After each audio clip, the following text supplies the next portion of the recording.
As we approach 1 year of Israel's genocidal campaign against the Palestinians living in Gaza, the Israeli state has now finally launched its ground invasion of Lebanon and added the blood of Lebanese workers and youth to its hands alongside the Palestinian. All of these crimes have been going on now for a year with the unconditional support of the capitalists and imperialists in the West. The Canadian ruling class has turned a blind eye and even profited from the bloodshed. And so we've naturally seen a groundswell in support for the Palestinians. It's in this context that the Student Strike for Palestine campaign reaches its first month of activity. And already in these early days, we've seen some massive first strides. Already activists have handed out tens of thousands of leaflets, put up thousands of posters. They've held sit-ins, walkouts, rallies. And in doing all of this, they've brought hundreds of new students into active participation in the campaign and have spread the campaign to more than 44 campuses across the country. This is an incredible first step, but we are still very far from ending the complicity of our administrations and of our ruling class in Israel's bloody war against the Palestinians and now the Lebanese. And so, what we wanted to do here on the Revolutionary Communist podcast is to provide communists and activists within the movement with the key lessons that can be drawn from our early experience. In this way, we can sharpen our approach, we can spread the movements even wider, and strengthen ourselves in this struggle against imperialism. There's no shortage of support for the Palestinian cause on campuses, but it, generally speaking, is a passive support, one of, maybe going to a demo or something like that. But it hasn't yet translated into active participation in the movement. And so we produced a bunch of posters, a bunch of flyers. At the beginning of the semester, there's things like clubs fairs and so on. And so we made sure that as many of us were present throughout these things with flyers in hand, with sign-up sheets, just talking to as many students as we possibly could. And this has yielded really great results. I mean, almost everybody I've talked to in the last week now on campus has at least heard about the student strike for Palestine. And yeah, we've managed to get almost 50 people who are involved in organizing in one capacity or another. Our very, very first meeting at UBC, it was 100 people, and the way to build up to that point it wasn't easy. Getting the momentum build up required us to intervene in as many things as possible. And I think the thing that made us the most successful was the petition. So just before the meeting, we spent the weekend calling every single person that signed their name, telling them to bring their friends and explaining to them what the meeting was going to be, and then making sure that they were coming out, which is, I think, why we had such a high turnout. We got about 116 signatures just on that first day, and we had 100 people at the meeting. So the first question that we have to ask on every campus where we're launching the campaign is, how are we going to win a wider layer of the students to the idea of a student strike and organize them actively inside the campaign itself?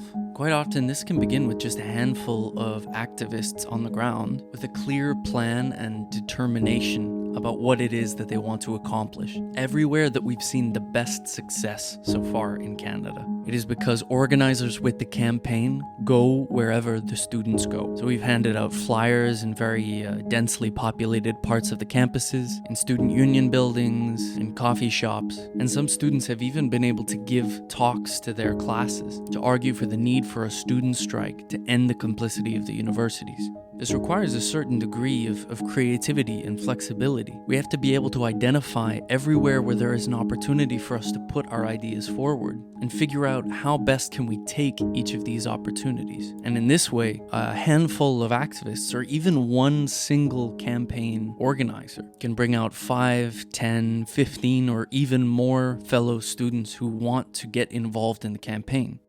One good example of how this can look is actually at the University of Waterloo. 3 student comrades with the RCP went out and participated in a demo of about 100 people and took with them flyers and pamphlets on the student strike campaign. They talked to almost everyone who was there, and then that evening after the demonstration had finished, they held their first organizing meeting. and managed to bring out 15 people who wanted to help get the campaign on its feet.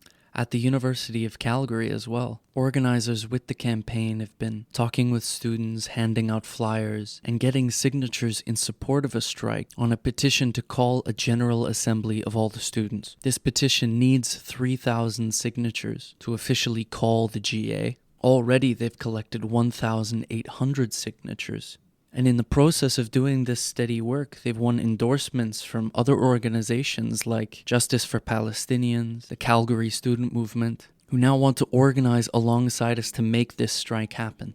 This shows what's possible, that even in places where we have a very small presence, if we act decisively, we can grow our forces very, very quickly. But activity alone is not enough to build a movement. Something that we've quickly identified is the need to have an idea of where the movement is headed, a set of perspectives and tactics that everyone who gets involved can agree on. And so I think the number one thing that we've had to have an answer to for people is, what we can actually do.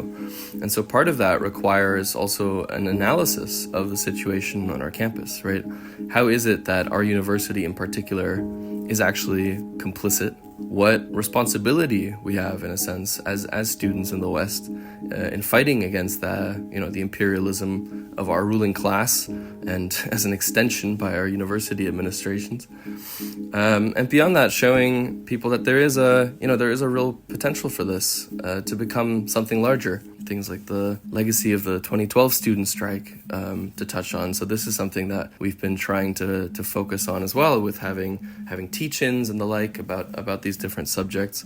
But when it comes to initially finding people, the approach generally has been very simple. It's just a handful of student activists with flyers and posters in hand, asking people if they want to get involved in this, but also specifically asking them about what sorts of things they can contribute to it.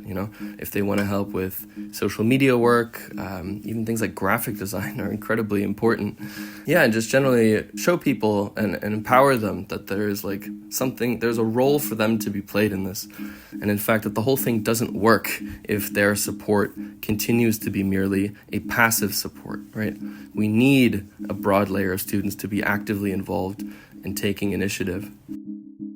In a movement like this, that aims to bring into its ranks the majority of the student population and mobilize them behind the demands to end the genocide in the Middle East, really requires us to be able to harness the skills and the enthusiasm of all of its participants and to put them to work for this common cause. A movement like this really has to operate much like an orchestra does, where each of the individual parts harmonize with the greater whole. And so one of the vehicles that we've been using to try to bring each of these individual students into the campaign and find a role for them in this movement is broad and open organizing meetings. Meetings where we're free to discuss political questions that are related to the campaign itself, things like perspectives, issues that might come up on the campus, but also the direction that the movement should take as a whole. It's through these meetings that we can give students the sense and the understanding that the movement is really in their hands. Right at the beginning, I think there was a lot of confusion as to what was actually happening. There's not really a surprise in that, because at UBC, every single action has been planned by a small group who say, hey, show up here at this time and we'll do something, right? We'll do a rally, we'll do a sit-in, a die-in, a teach-in, whatever it is. So when people got there, I think there was sort of a confusion as to okay, so what exactly does building a campaign for a student strike look like? A lot of the questions at first were directed at me. I was chairing the meeting. They were directed at me. They were like, do you know people in this student club or that student club, or what resources do you have? All this kind of stuff. But then one person in the audience chimed in, and this guy, he's a member of he got elected to the organizing committee. He put it, I think, very succinctly. He said, we can ask the guy at the front of the room all these questions, but we should be asking ourselves these questions too. Who do we know? Who can we get in contact to? What resources do we have? He said, it's not that guy's campaign. It's not, my campaign. It's our campaign. This is what we need to do. And this is a guy I'd never met before. in this discussion, it was planning, it was figuring out logistics, it was figuring out committees and all of these really important organizational points, as well as sort of talking about some of the political content of a strike. So what do student strikes look like? What have they looked like in the past? That kind of thing. It's through these sorts of open meetings and sharing the experiences that we've been able to gather, agitating on the campus and handing out flyers and talking to students, that we can best gauge what are the next steps that we should take, the escalations that can help to spread the movement to an even broader layer. On some campuses, like at TMU in Toronto, the response we got was so overwhelmingly positive on the ground that communists and activists there immediately set to work planning a walkout and did all sorts of activity to help prepare to bring students out to the demonstration on the day. So they plastered the campus with posters. They had teams of activists dropping thousands of flyers in all of the campus's key buildings. They set up tables, they talked to different clubs on the campus, and they managed to bring out a few hundred people to the demonstration, all within the first 2 weeks of starting the campaign on the campus.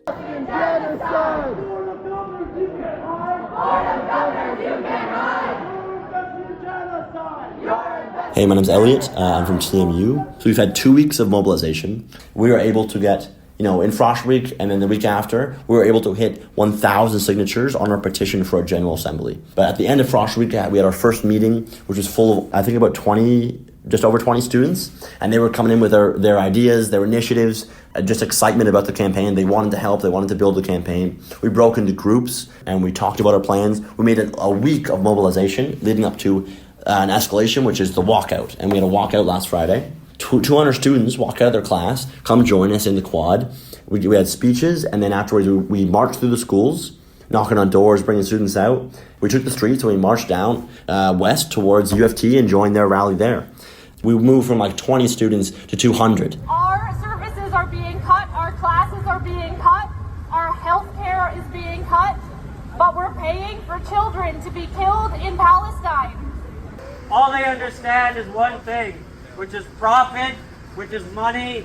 They do not care about anything else, especially not the lives of ordinary people, which they have nothing but contempt for. Shame! It is a class struggle against the people who see life as a business opportunity, a tree as a natural resource, and a child as a future employee. I think we could maybe adapt this to today and talk about the people who see the genocide as a business opportunity. Shame! Who see weapons as nothing but an investment. Shame! And who are willing to kill, maim, and murder as many people as necessary to protect their imperialist interests. Shame! Elsewhere in the country, at NASCAD University in Halifax, the student union there was the first to break ground and to openly declare their support and to mobilize for a student strike on the question of Palestine. At UQAM University in Montreal, a member of the RCP attended one of the general assemblies of their student union and managed to pass a resolution in support of the student strike campaign. The union even agreed to contribute $500 to printing materials at UQAM to mobilize for it. These are fantastic initiatives that we have to hold up and show as demonstrations of what we can do.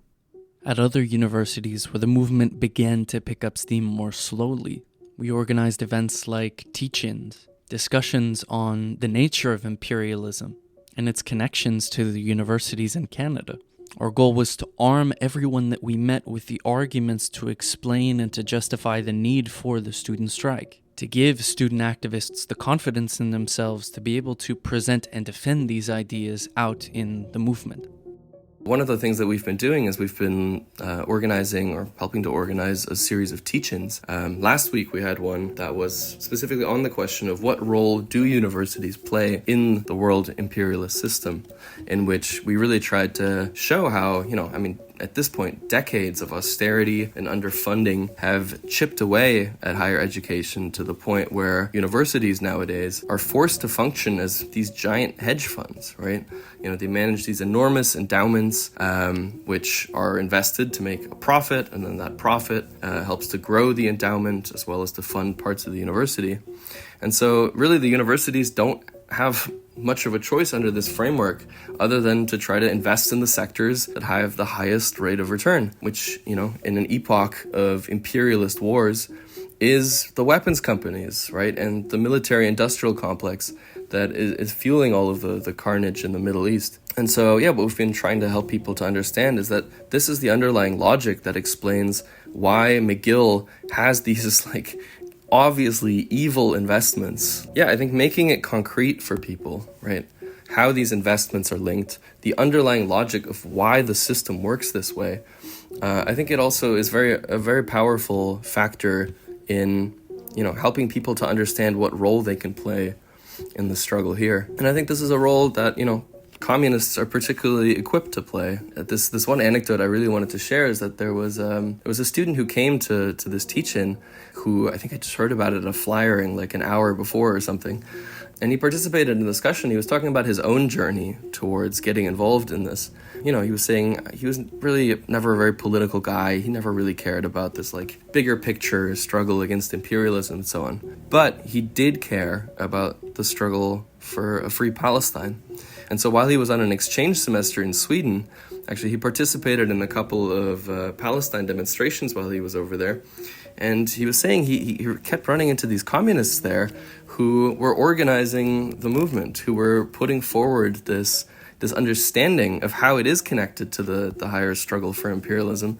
He said this is really what opened his eyes and what made him want to get involved in a more, organized capacity.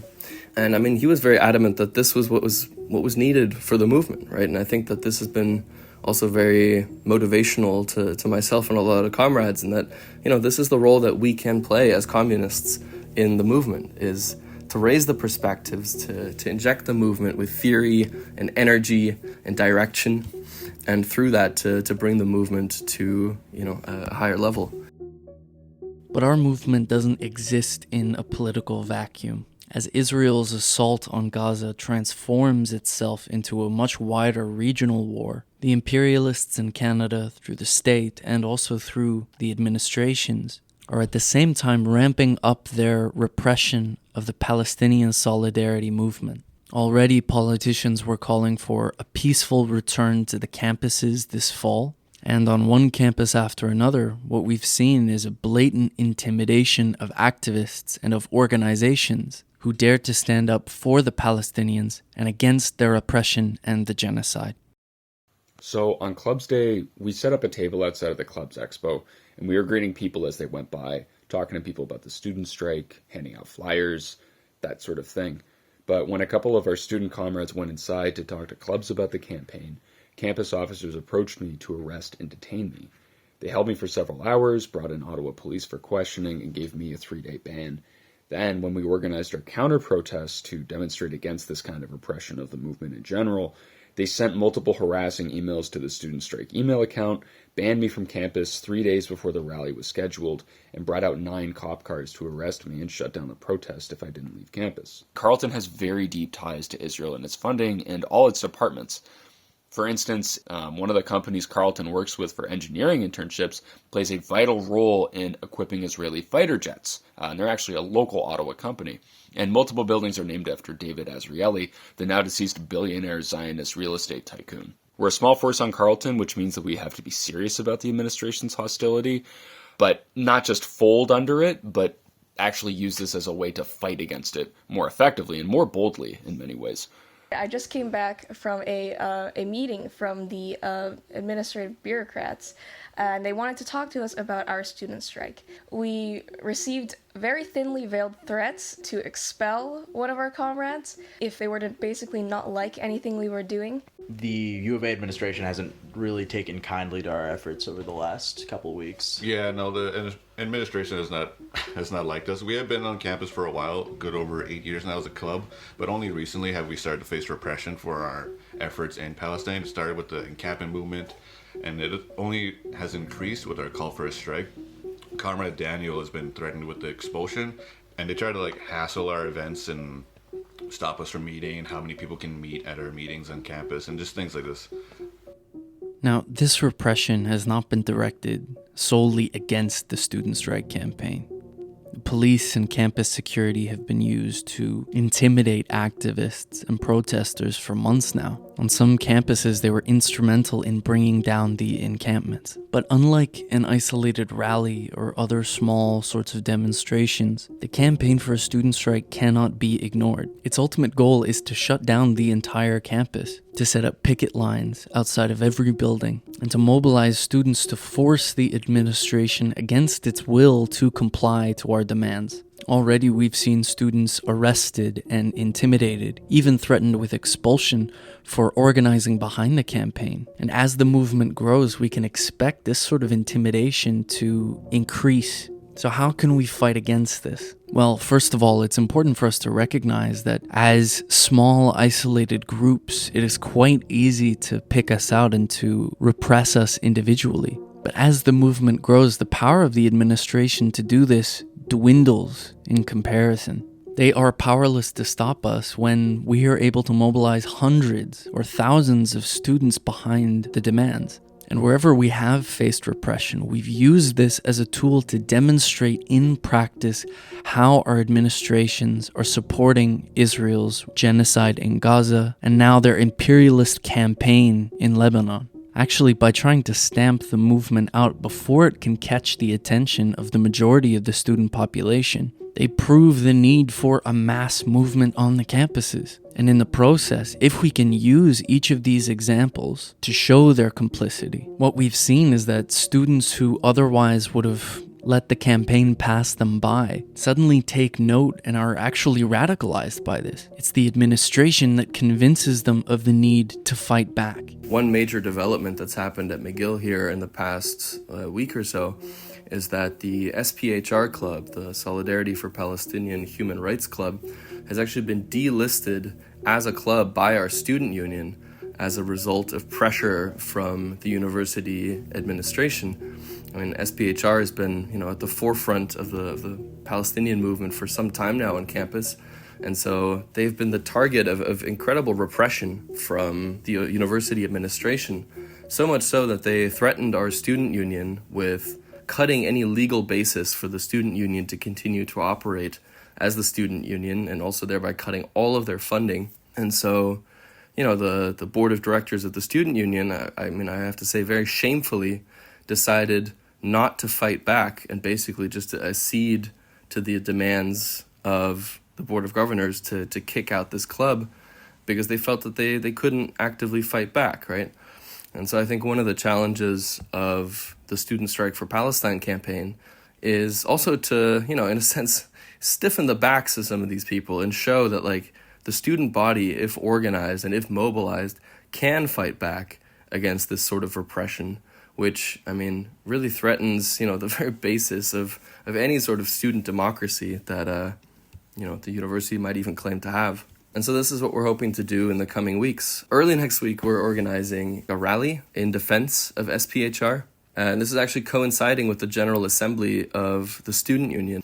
Yeah, we're actually planning a demonstration essentially outside of the GA or leading into it to show the student union that there is a significant body of students that are incredibly upset about this and that they cannot continue to ignore this issue, right? That they have to take a stand. So far from being intimidated or demoralized by the repression that the movement is facing, we should feel emboldened by this. What it demonstrates is that they are afraid, and that this movement genuinely does have the ability to reach the majority of the students and the workers in Canada, and for us that our calls for a student strike for Palestine could shut down the campuses and leave the administration powerless against the weight of the student body. Our movement is only taking its first steps, but already the gains that we have made have been inspiring. The students who have gotten active through the campaign are already learning of their own strength, and the possibilities for our movement to grow are truly endless. But this is only if we continue with this campaign as we began, if we can learn from all of the activity that we've done, if we can arm ourselves with the ideas and the perspectives to win over the majority of the students on our campuses, and only if we can announce without hesitation, without apology, that we will not allow these crimes of imperialism to continue, that the students have had enough and that we are standing up against it. So if you haven't yet joined the campaign, I would appeal to you, reach out to us directly or reach out to the local campaign organizers on your campus and get started spreading the demand for a student strike for Palestine. And let's make this movement something that cannot be ignored, that cannot be repressed. Let's shut this down.